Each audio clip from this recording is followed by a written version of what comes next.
Bienvenido Enrique Refollo, qué grande tenerte acá con nosotros nuevamente para hablar sobre este tema que, bueno, lo tenés aquí, viste el lugar, ¿qué nos podés decir? Así que gracias por estar con nosotros. Bueno, en Moldavia estuve en las elecciones de 2020, en noviembre de 2020, y ahí conocí el país. Pena que no pude ir hasta la frontera con Transnistria, pero bueno, para otra vez será. La cosa es un país desde, bueno, hay más banderas de la Unión Europea en Moldavia que en España, y España es un Estado miembro y Moldavia no lo es, pero tienen, bueno, su Ministerio de Exteriores, si mal no recuerdo, es Ministerio de Asuntos Exteriores e Integración en la Unión Europea. Es decir, se lo tienen esto muy metido y bueno, desde este punto de vista, no sé si podemos poner un mapa porque para contar estas cosas, espera, que os lo... Sí, mandámelo. Si lo tenés, sí. lo buscamos. Sí, ya. No, lo tiene ahí, Sí. la tiene re clara, el telón, el espía del telón la tiene re clara, así que ahí lo tenemos el mapa. Sí, Qué grande. Es que si no, siempre todos los programas necesito un mapa para poder entender el tema, porque bueno, es complicadillo, sobre todo siempre que trato sobre sobre Moldavia y Transnistria en concreto, que es lo que nos trae aquí. Siempre digo, bueno, seguro que ustedes no conocen nada absolutamente de Transnistria, pero si digo Sheriff Tiraspol, seguro que a muchos les suena por el fútbol, porque el equipo principal de Moldavia es precisamente el Sheriff Tiraspol de la ciudad de Tiraspol, capital de Transnistria. En fin, bueno, lo más importante, volviendo a las elecciones de 2020, fue que durante los 4 años de Igor Dodon se le dio voto a los ciudadanos de Transnistria, porque bueno, es la República Moldava de Transnistria o Pridnestrovia. Es decir, no se ven tanto como un país aparte, sino que no quieren ser parte de una Moldavia, entre comillas, rumanizada o en manos de nacionalistas rumanos. En fin, lo que no quieren es que acaben absorbidos en Rumanía, siendo ellos totalmente distintos a los rumanos. ¿Esto por qué se debe? Bueno, tendríamos que volver un poquito a la historia, como 100 años atrás, para echar una línea aquí sobre el mapa y digamos, por aquí aproximadamente, de un lado sería la República Socialista Soviética de Ucrania y del otro, hace 100 años, sería parte de Rumanía, de la Rumanía de entreguerras, cuando la Besarabia y Bucovina, es decir, prácticamente todo el territorio de lo que es Moldavia, estaba dentro de Rumanía, después de todos los acontecimientos tras la Primera Guerra Mundial. Pero bueno, hay que tener eso en cuenta por una razón muy simple, que Moldavia había quedado del lado rumano, pero la franja que hoy es Transnistria estaba del lado soviético, no al contrario.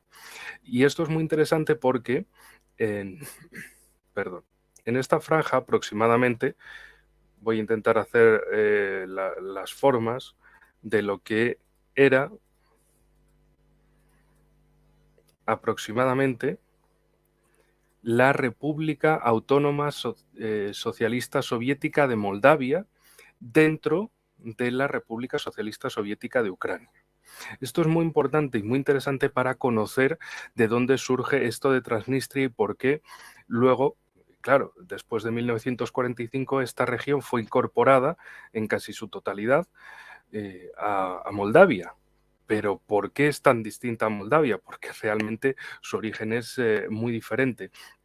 La cosa es que en la Unión Soviética, en esos años 20 de delimitar nacionalidades, pueblos, pues en el caso de Ucrania dijeron, bueno, pues la República Autónoma Socialista Soviética de Moldavia, para darle a los moldavos que viven en esta parte de la Unión Soviética como una entidad superior, como un reconocimiento. Bueno, la cuestión es que eran minoría, pero una minoría significativa dentro del conjunto, y por eso les dieron esa República Autónoma Socialista Soviética dentro de la Ucrania soviética. La cuestión es que al acabar la Segunda Guerra Mundial, los soviéticos modifican las fronteras, vuelven a incorporar Moldavia a la Unión Soviética, porque recordemos el origen de que Moldavia, bueno, de que Besarabia y Bucovina esté dentro de la esfera rusa, nos lleva a la guerra de 1812 contra el Imperio Turco o el Imperio Otomano.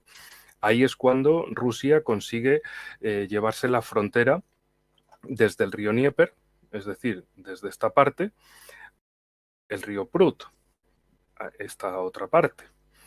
Y ahí es cuando, bueno, consiguen afianzar toda esta región que luego les servirá para seguir avanzando hacia Rumanía, hacia Valaquia, que diera lugar a Rumanía, y luego con el tiempo pues a liberar el resto de los Balcanes, en especial Bulgaria, en la guerra de 1877-78, donde estuvo a punto el ejército ruso de llegar a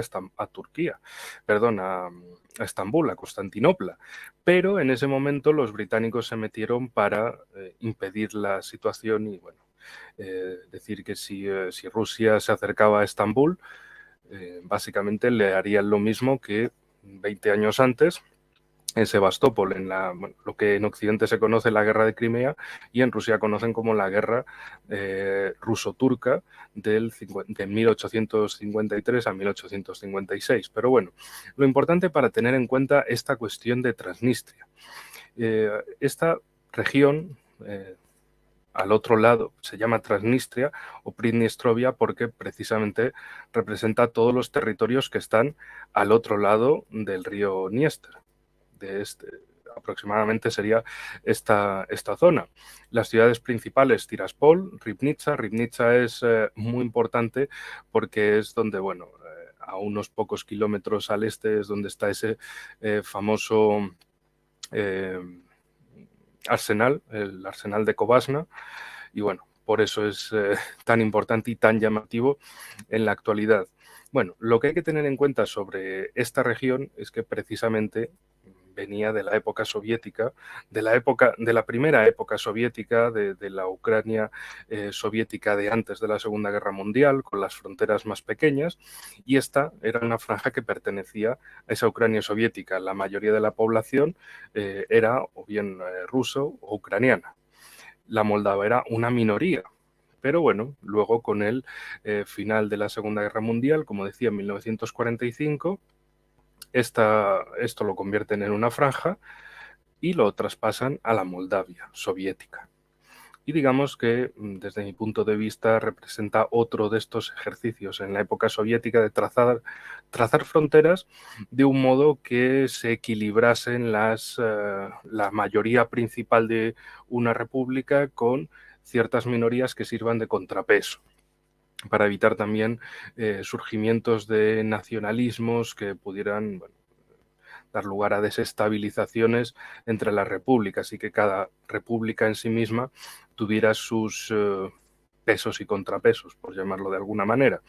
La cuestión es que cuando cae la Unión Soviética, es decir, cuando desaparece en 1991, hay diversos conflictos dentro de los países, el más intenso y que, bueno, tiene mayores consecuencias hasta la actualidad, es entre Armenia y Azerbaiyán por Nagorno-Karabaj, también esa cuestión de trazar fronteras.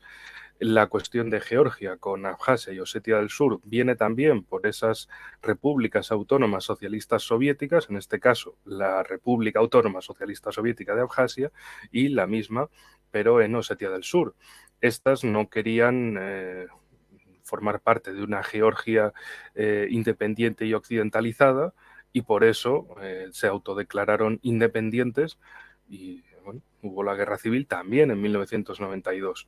En el caso de Moldavia, la guerra fue en verano del 92, localizada precisamente en esta región de Transnistria, que no quería formar parte de una Moldavia independiente, prooccidental y con una grandísima influencia de Rumanía, intentando unificar Moldavia a Rumanía. La cuestión es que, claro, es que esta región en particular, los moldavos son minoría, los rusos, los ucranianos son mayoría y, como decía, esto fue traspasado de la Ucrania soviética a la Moldavia soviética en 1945. Entonces, bueno, es esa cuestión que en las negociaciones parece no aparecer por ningún lado, también porque ahora mismo, bueno, no podría irse Transnistria a ninguna otra parte, porque de un lado tendría que enfrentar o confrontar el nacionalismo rumano y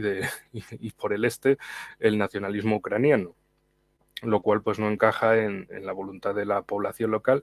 Y bueno, la cuestión es que para no perdernos en muchos detalles y centrarnos en la actualidad, en la última década se intentaron tomar una serie de medidas para reconectar Transnistria a Moldavia y que hubiera, bueno, algún tipo de acuerdo de paz y de respeto por las diferencias de los pridnestrovios respecto de Moldavia. También hay un detalle muy interesante porque aquí en esta región, con capital en Comrat, es la región de Gagaucia. Es interesante porque, si bien son de religión ortodoxa, su etnia es turca. Son túrquicos ortodoxos viviendo en Moldavia y ellos también, bueno, tienen su propio idioma y lo que quieren es que esa autonomía también se les aplique a ellos, es decir, que sí, son Moldavia, pero, ojo, cuidado, que además de Moldavia es Gagaucia, tiene ese detalle diferencial. Entonces, bueno, simplemente para que se tengan esos detalles en particular y de diferenciaciones, valores interesantes que le dan más profundidad a un país y también que le dan mayor posibilidad de fracturas, tirando, como siempre, en toda guerra híbrida que le gusta hacer a Occidente, tirando por todas esas diferenciaciones raciales, lingüísticas, culturales, todo lo que puedan, bueno, religiosas también, por supuesto, todo lo que puedan tirar, van a tirar por ahí para abrir brechas dentro de estos países. En el caso de Moldavia, pues bueno, en la época de Dodon, de 2016 a 2020, se le habilitó el voto en las elecciones moldavas a los pridnestrovios, y de hecho fue la primera vez en las elecciones de 2020, de noviembre de 2020, que los pridnestrovios pudieron votar y hubo ya problemas de por sí. Hay que tener en cuenta que si bien Bender, la ciudad de Bender, está en el lado occidental, después de la guerra del 92 quedó dentro de Pridnestrovia. Es decir, que no toda Pridnestrovia está al otro lado del Dniester, sino que bueno, la ciudad de Bender también lo está. Es de hecho una ciudad muy interesante, porque si bien Tiraspol es la ciudad más moderna, más industrial, más soviética, que está aquí, Bender es la ciudad histórica y se puede notar por un detalle muy fácil, muy visible. Tanto el castillo, un castillo medieval de estilo moldavo, y también el perímetro de la fortaleza, una fortaleza de baluartes ya de una época mucho más posterior, siglos XVII, XVIII. Entonces, bueno, hay que entender que esta es la ciudad histórica que las fuerzas de defensa de Pridnestrovia consiguieron mantener en esa guerra del 92. Afortunadamente no hubo más conatos de guerra, es decir, desde el 92 se firmó el acuerdo de paz, los rusos se mantuvieron allí como fuerza de misión de paz para asegurar que no hubiera combates, y así quedó. Como también habían quedado en Abjasia y Osetia del Sur. Sin embargo, el 8 de agosto del 2008, el títere de Estados Unidos llamado Mikhail Saakashvili, presidente de Georgia, decidió que era el momento de atacar a Osetia del Sur y Abjasia, y atacó también a las fuerzas de paz rusas, y por eso los rusos respondieron proporcional y legalmente a ese ataque, y fueron los 5 días de guerra de agosto del 2008. Y además el reconocimiento por parte de Rusia de la independencia de Osetia del Sur y Abjasia, que es algo que no había hecho en ningún momento desde la guerra del 92. Es decir, ellos se mantenían como fuerza de paz tanto en Osetia del Sur como en Abjasia, pero sin reconocerlas a partir del ataque, de la agresión por orden del títere Saakashvili. Ahí reconocieron ya la independencia de estos dos territorios. En el caso de Transnistria no la reconocen tampoco, pero se mantienen allí. Lo que quieren es que haya lugar a un acuerdo de paz y a unas condiciones, sobre todo de respeto mutuo por parte de Moldavia respecto de esta región, y que se mantenga la Moldavia como había quedado en sus fronteras del 91. Pero claro, en Moldavia el moldavo no deja de ser una lengua,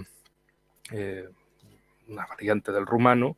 De hecho, rumano escrito en cirílico, y algunos dicen, no, bueno, es que el rumano se escribe en alfabeto latino, ya, pero también fue un cambio que hicieron en el siglo XIX, porque el rumano, al igual que el búlgaro, se escribían originalmente en alfabeto cirílico, solo que los rumanos, intentando buscar esa afinidad de, bueno, somos latinos, pues vamos a cambiarlo al alfabeto latino. Si bien Rumanía tenía, además de alfabeto cirílico, la religión mayoritaria en Rumanía es el cristianismo ortodoxo, como en Moldavia, no digamos. Pero bueno, la cuestión aquí, por ver qué es lo que puede suceder en Moldavia, es uno de los intentos por abrirle un frente a Rusia en esos problemas postsoviéticos que quedaron, y digamos que habría tres cosas importantes. Uno es la región de Kaliningrado, que esto es Rusia, otro es Transnistria, otro sería el Cáucaso y otro Nagorno-Karabaj, bueno, el Cáucaso Norte y el Cáucaso Sur. ¿A qué me refiero con esto? Son intentos desde Occidente por crearle problemas, y además que es algo evidente, manifiesto y reconocido no solo por políticos, sino también por esos agentes mediáticos en medios convencionales y en redes sociales, que hablan de cómo van a intentar abrirle un segundo frente a Rusia y demás, pero la cuestión es cómo. En Nagorno-Karabaj no sucedió nada más. Es decir, una guerra abierta ni nada parecido. Sí que es verdad que ha continuado las presiones del gobierno azerí contra Armenia. En el caso de Georgia, el gobierno en Tbilisi se desligó por completo de esas cuestiones. Dijeron que no se iban a prestar a abrirle un segundo frente a nadie, que no estaba sobre la mesa ninguna cosa de esta. También es normal, es que no son tontos. A diferencia de lo que puedan hacer en Ucrania, que se han prestado para la guerra con total felicidad y alevosía, pero en el caso de Georgia dicen, no, mira, no queremos otra guerra más, no vamos a poner nosotros muertos por las aventuras de otros tipos en Kiev. En el caso de Moldavia, sí que se lo ven de una forma más posible, porque, bueno, básicamente el gobierno de Moldavia es el gobierno Soros, y esto es totalmente abierto y reconocido, ya que Maya Sandu, la actual presidente de Moldavia, se crió en la Open Society Foundation y vino apoyada en toda esa campaña del 2020 precisamente por todo ese entramado de Soros. Básicamente querían poner a su agente en Moldavia, su agente pro-occidental al máximo. Mientras tanto, Igor Dodon representaba esos socialistas de viejo cuño de la época soviética, y bueno, una visión totalmente distinta, no antieuropea, pero sí dándose cuenta de que están cerca de Europa, pero que no pueden olvidar su origen, sus raíces también en el este. Entonces, bueno, la cuestión es que Rumanía, igual que Polonia, con esta parte de Ucrania, siempre la han visto como su hinterland, su territorio que han perdido, pero que sería parte del interior de su territorio. En el caso de Rumanía, en los años 90, también querían, una vez más, perdón, no sé qué va a saltar ahora. También querían la reunificación con Moldavia, como sucedió en los años 1920 a 1940, esos 20 años de la llamada Gran Rumanía, en la que básicamente, para hacernos una idea exacta de cómo sería esa Rumanía, aproximadamente abarcaba todos estos territorios. Es decir, era un país realmente grande dentro de lo que era la región. Sin embargo, también hay que recordar que el periodo de la Segunda Guerra Mundial le resultó realmente desagradable a Rumanía porque quedó reducida prácticamente a sus fronteras de mediados del siglo XIX. Es decir, cuando eran prácticamente Valaquia y la mitad, entre comillas, de Moldavia. Mientras que Transilvania, eso, lo siento, es que es una región que hace mucha gracia siempre decirlo, pero bueno, existe. Transilvania, más allá de las películas de Drácula, existe. Y toda esta región era parte del territorio húngaro dentro del Imperio Austrohúngaro, porque estaba la Cisleitania y la Transleitania. La Cisleitania era la parte austriaca y la Transleitania era la parte húngara. De hecho, si lo buscáis en internet, en Google, podéis encontrar los mapas donde se diferencia muy bien y digamos que en la parte austriaca del Imperio Austrohúngaro sería las actuales Austria, Chequia, parte de Eslovaquia, parte de Polonia y parte de Ucrania. Y un poquito de Croacia y también un poquito de Italia, el famoso Tirol, mientras que de Hungría sería básicamente toda Hungría, la Transcarpatia o Zacarpatia, esta región, muy interesante porque ahí sigue habiendo comunidades húngaras y precisamente el desagrado, por llamarlo finamente, el desagrado húngaro respecto a la Ucrania post-Maidán, post-2014, viene dado por precisamente el maltrato desde el nacionalismo ucraniano a esas comunidades húngaras en la zona. Pero también una parte de esa Rumanía de la época de la Gran Rumanía, el norte de Bucovina, esta región, también quedarían algunas comunidades rumanas y eso, digamos que Rumanía lo estaría viendo como hay que unificarse con Moldavia, pero cuidado a ver cómo nos están tratando a la gente allí.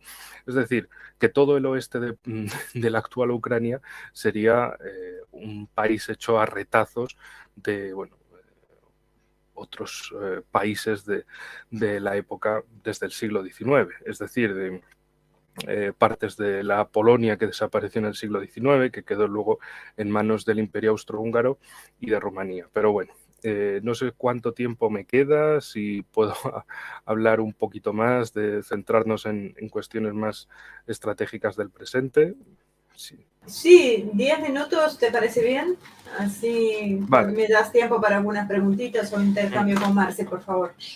Sí, entonces, para resumir la cuestión con Moldavia, sí, se habla del valor de esta región, se me ha ido ahora la palabra, del arsenal de Covasna. De hecho, es que Ribnica es la ciudad, Covasna es donde se encuentra el sitio, que lo podéis ver aquí perfectamente. Imagino que los rusos lo tendrán perfectamente minado, lleno de explosivos para reventarlo si hace falta y que, igual que le sucedió a los franceses y británicos en el asedio de Sebastopol en 1855, sí, conquistarán la ciudad, pero lo que van a conquistar es un cementerio de ruinas ardientes. Y se podrán alegrar y ponerle muchos nombres de cosas de Sebastopol y de Crimea a sitios en Londres y París. Esto lo digo porque es significativo ese detalle.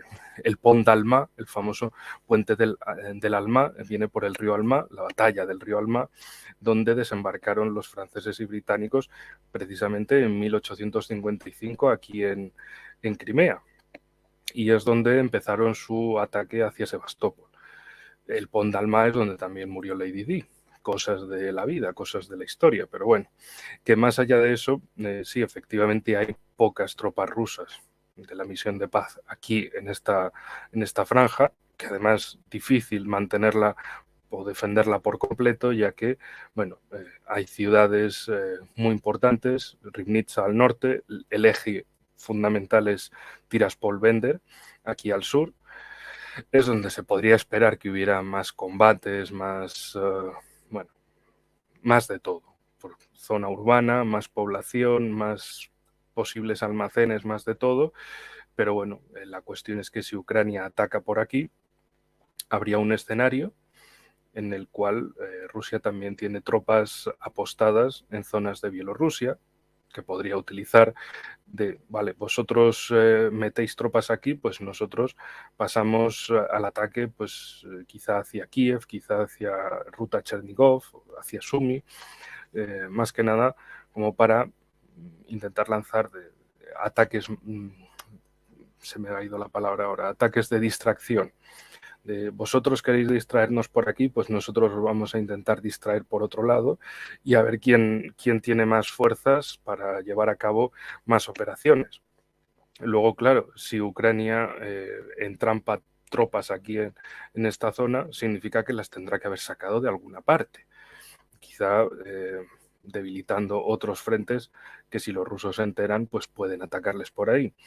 Y la mayor participación posible sería que en vez de ataques ucranianos, fuera que Moldavia, a través de tropas rumanas y estadounidenses metidas en Moldavia, se dedicaran a hacer esos ataques y poner a Rusia en una situación de, bueno, os están atacando tropas rumanas o mercenarios o tropas estadounidenses incluso en una zona que no es Rusia, pero claro, si atacan a tropas rusas, que tarde o temprano las acabarían atacando, pues podríamos irnos al escenario aquel del 8 de agosto del 2008, donde las tropas rusas fueron atacadas por fuerzas militares regulares del ejército de Georgia y entonces cabía el derecho a la legítima defensa. La cuestión aquí es ese escenario en qué podría quedarse. Desde luego, simbólicamente para Rusia, dejarían cenizas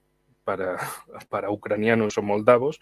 La cuestión es el destino de esos soldados.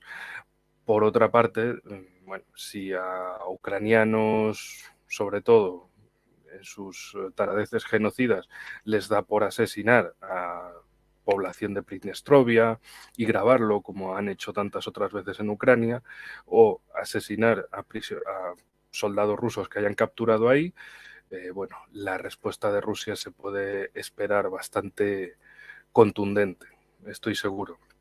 Y además que va a servir incluso de base como motivo para una movilización parcial, una más, en Rusia, con mucha intensidad y con mucho deseo de voluntarios por ir a vengar a sus compatriotas allí asesinados, allí torturados, en definitiva, allí atacados. Y para Ucrania eso le puede resultar desde luego muy pernicioso porque uno de los principales elementos que le hizo flaquear a Rusia desde el inicio de la operación militar especial es precisamente que no explicaron a la gente, a la población, qué es lo que estaban haciendo exactamente, más allá de desnazificación y desmilitarización y todo eso. Pero no es algo por lo que a la gente le llamara algo, le atrajera algo. Dijeron, bueno, pero esto entonces, ¿qué es? ¿Es una guerra? ¿No es una guerra? Mucha gente decía, pero es que esto es una guerra a medias, o sea, por el otro lado, os están haciendo una guerra total y el Kremlin dice que, bueno, es una operación militar especial, no se preocupen, confíen en el plan, vamos poco a poco y eso, pero claramente se necesitaba mucha más fuerza sobre el terreno, más que 200.000 soldados, y esto se había notado precisamente desde mayo del 22. Pero bueno, la cuestión es que si intentan desde Ucrania o desde Moldavia, respaldada por Rumanía y tal vez tropas estadounidenses intentan algo en esta zona de Transnistria, lo que podemos esperar es tanto una respuesta contundente de Rusia, más acciones, más lanzamiento de misiles, incluso la entrada de fuerzas militares nuevas en el terreno, como también un casus belli para la población rusa de decir, hay que ir a la movilización, hay que hacer más unidades, más voluntarios, más fuerza, porque miran lo que están haciendo y se puede convertir, por así decirlo, en el Pearl Harbor de Rusia en esta cuestión. para que, bueno, entiéndase cómo lo utilizaron el Pearl Harbor los estadounidenses, de Remember, de Pearl Harbor, etcétera, etcétera, como su gran bandera de enardecimiento de la población estadounidense en 1941 para ir a la guerra contra Japón y para que hubiera voluntarios en esa guerra que de otro modo no habría habido. Así que a lo mejor Estados Unidos y sus proxies locales como ucranianos o rumanos o moldavos le pueden dar a Rusia un Pearl Harbor completo. Pero bueno, en fin, también precisamente en la región de Kaliningrado hubo muchas presiones, llamamientos y presiones absurdas por parte de los chihuahuas bálticos de Polonia, de que querían también hacer un bloqueo marítimo a la región de Kaliningrado, que es territorio ruso desde 1945. No es territorio... O sea, es territorio de la Federación de Rusia constituyente desde 1900 en las fronteras de 1991, en las que heredaron de la Unión Soviética, que se supone que son las más reconocidas, tanto en el caso de Rusia como de los demás países postsoviéticos. Polonia también, con sus fronteras después de 1945, las que tiene actualmente, aunque también parece que estaría gustosa de redibujarlas y llevarse esa parte occidental de Ucrania, que por otra parte había constituido parte de Polonia desde el siglo XIV. En fin, bueno, estas cosas que al final la región de Kaliningrado no resultó bloqueada por mar, porque eso también para Rusia podría haber significado un casus belli con otros países que quisieran hacerlo. Y por otro lado, desde Estados Unidos, y esto es muy interesante, ellos nunca han querido que sus perritos, sus proxies, sus chihuahuas, escalaran el conflicto cuando ellos quisieran. No, el conflicto escala cuando Estados Unidos quiere y va a escalar donde le convenga a Estados Unidos. Esto es algo que parece que no ha entendido nadie en el escenario europeo o no quiere entender nadie, pero es así. ¿Qué pasó con lo de los misiles ucranianos que cayeron en Polonia, mataron a 2 campesinos polacos? Ucrania, tanto Zelensky como su gobierno, estaban obsesionados con el relato de que eso era un misil ruso que había caído en Polonia, que había matado polacos, venga, va, el artículo 5 ya hay que meterse todos. Y Polonia un poquito se quedó como, bueno, sí, pero ¿qué dice Estados Unidos? Y Biden dijo, no, estos son misiles ucranianos, sí, vale, la culpa es de Rusia, pero misiles ucranianos, nada de artículo 5.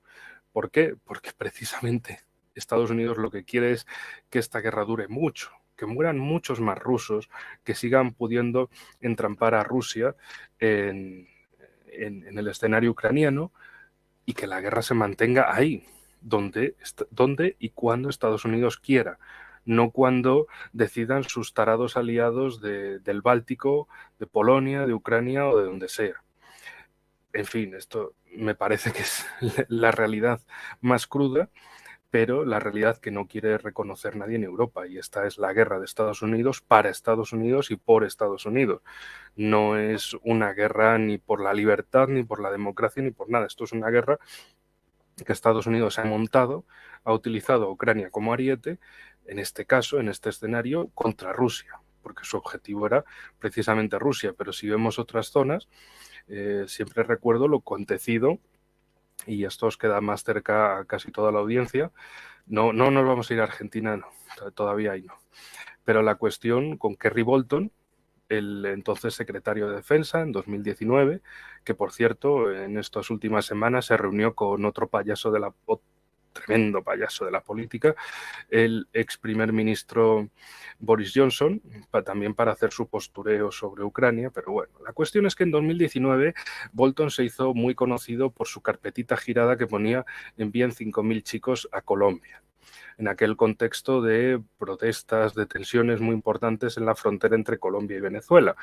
La cuestión, esos 5.000 chicos a Colombia, ¿qué era básicamente? Más saboteadores, más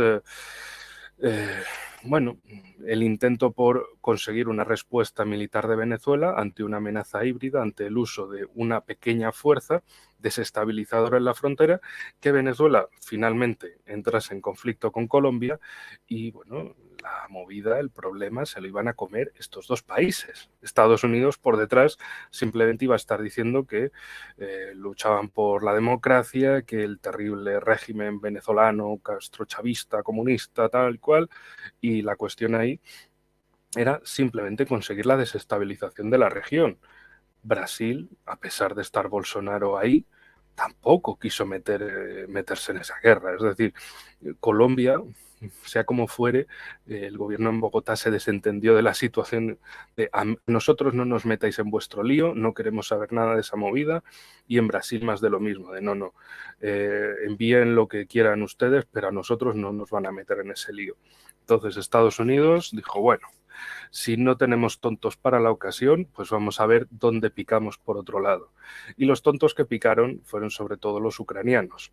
Otros que no se han dejado meter en el lío han sido precisamente Taiwán, Corea del Sur y Japón.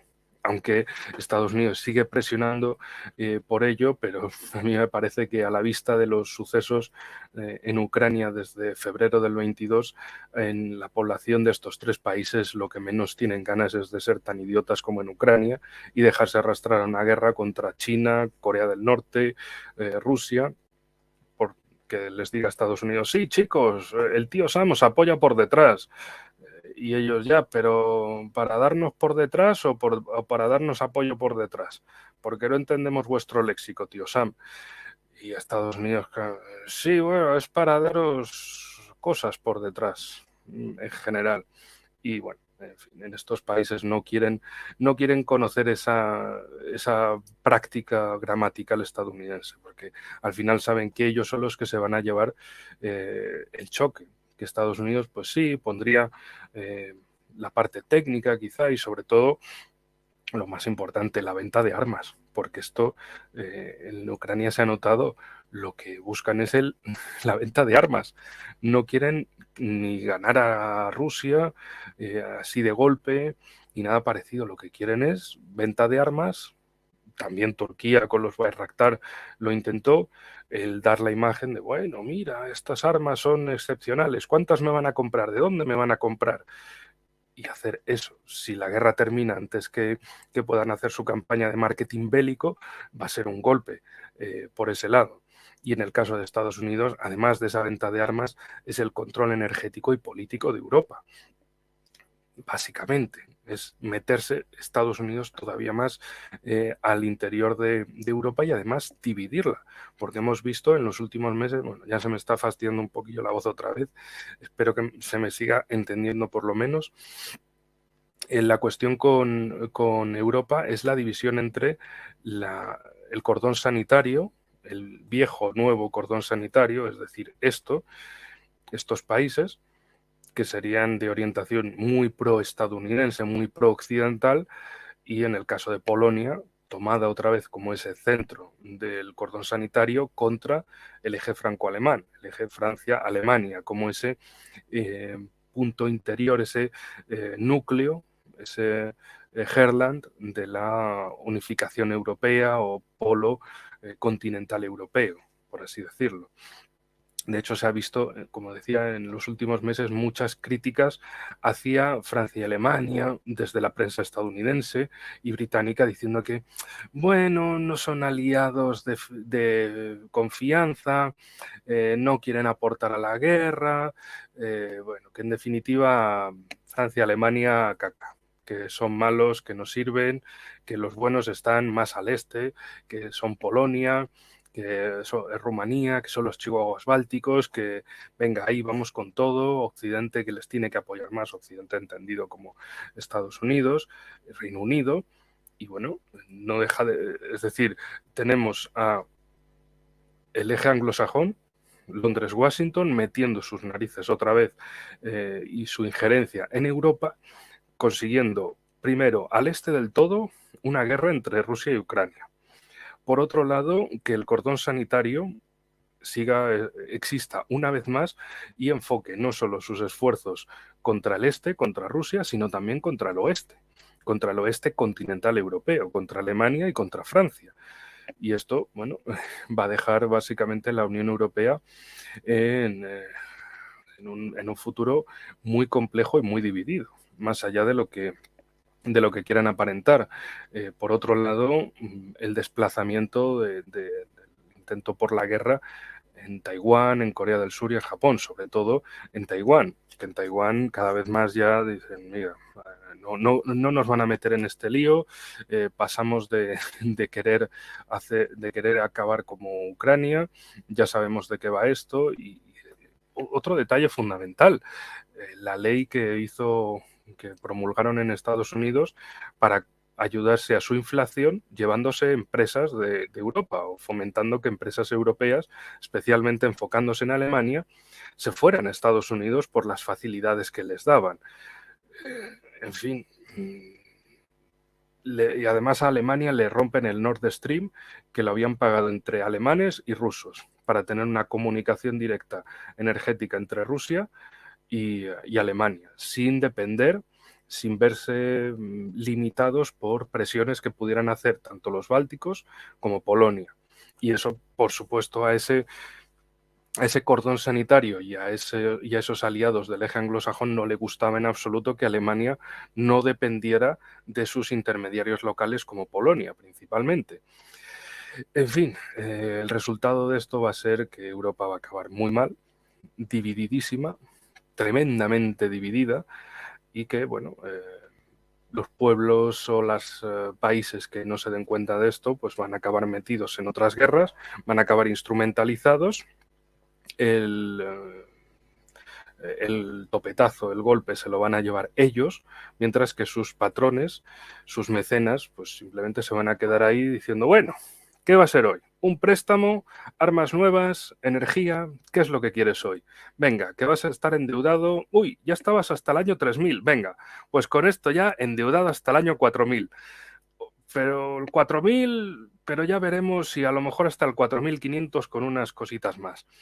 Bueno, en fin, tomándoselo un poco con jocosidad, al menos vemos que hay países que no quieren meterse en estas aventuras bélicas porque quizás se huelen, algunos desde luego que sí, que esto es la aventura de Estados Unidos por hacerle guerras a otros y utilizar a intermediarios por el camino, mientras que Estados Unidos queda indemne de todo esto. Ellos están en su isla norteamericana, pasando de todo, pero metiéndose en las casas de todos los demás países. Así que bueno, en torno a la cuestión de Moldavia creo que he dicho todo lo que se podía decir por ahora y bueno, esperemos que no sean tan tontos, aunque es difícil evaluar esto si se trata de Ucrania, porque allí tienen muchos tontos bien formados y bien pagados desde el 2014, que estarían deseosos de cualquier tipo de lío en Moldavia, aunque la aventura desde luego les pueda resultar muy mala. Último detalle, lo que sucedió precisamente en octubre de 2022, cuando desde Ucrania le quisieron fastidiar el cumpleaños a Putin, que era el 7 de octubre, con el camión bomba en el puente de Kerch, en el puente de Crimea. Y se hicieron un sello que lo pusieron en el centro de Kiev, ahí el sello de la voladura del puente de Kerch y la gente riéndose, haciéndose fotos y demás. Y luego Rusia empezó el día 10 de octubre una campaña de misiles descomunal contra toda la infraestructura energética ucraniana y eso ya parece que les dejó de hacer tanta gracia. Ya no hacían sellos en Ucrania para reírse de camiones bomba y de, bueno, la gente, la familia, un hombre y una mujer que asesinaron en ese atentado. En fin, como digo, en Ucrania sí que desde luego pueden encontrar más imbéciles para meterse en esta situación, aunque luego van a acabar realmente mal. Muchas gracias.